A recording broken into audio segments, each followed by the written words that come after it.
Hello students, আশা করি তোমরা সকলেই খুব ভালো আছো। জ্ঞানজ্যোতি কোচিং সেন্টার পক্ষ থেকে তোমাদের সবাইকে আরও একবার স্বাগত। তো আমি মীরা ম্যাম, আমি আজকে তোমাদের সেমিস্টার থেকে আবার একটি নতুন টপিক নিয়ে চলে এসেছি।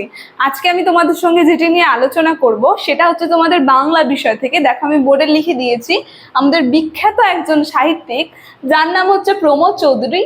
তার লেখা কয়েকটি প্রতিবন্ধগুলির নাম নিয়ে আমি আলোচনা করব এবং সেগুলি কত খ্রিস্টাব্দে প্রকাশিত হয়েছিল সেগুলো নিয়ে আমি আলোচনা করব। আমি বোর্ডে লিখে দিয়েছি, ঠিক আছে? তো আলোচনাটি শুরু করার আগে দেখো, তোমরা বোর্ডের কর্নারে দুটো নাম্বার দেখতে পাচ্ছ। এটা হচ্ছে আমাদের জ্ঞানজ্যোতি কোচিং সেন্টারের অফিসিয়াল হেল্পলাইন নাম্বার।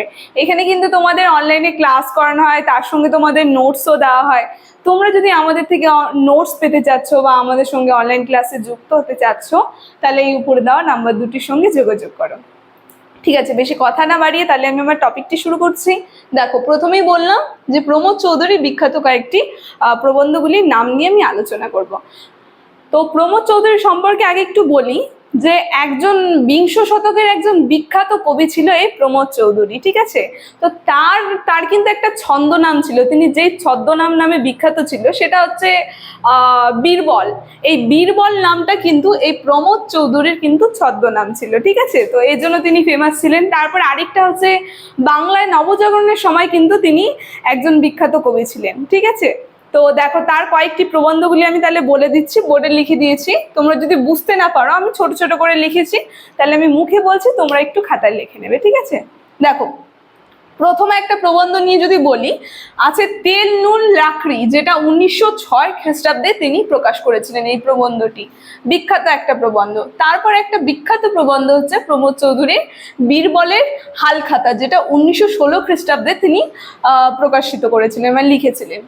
তারপরে আরেকটা রয়েছে প্রবন্ধ, সেটা হচ্ছে নানা কথা, যেটা 1919 খ্রিস্টাব্দে তিনি লিখেছিলেন। তারপরে আরেকটা রয়েছে ভাষার কথা।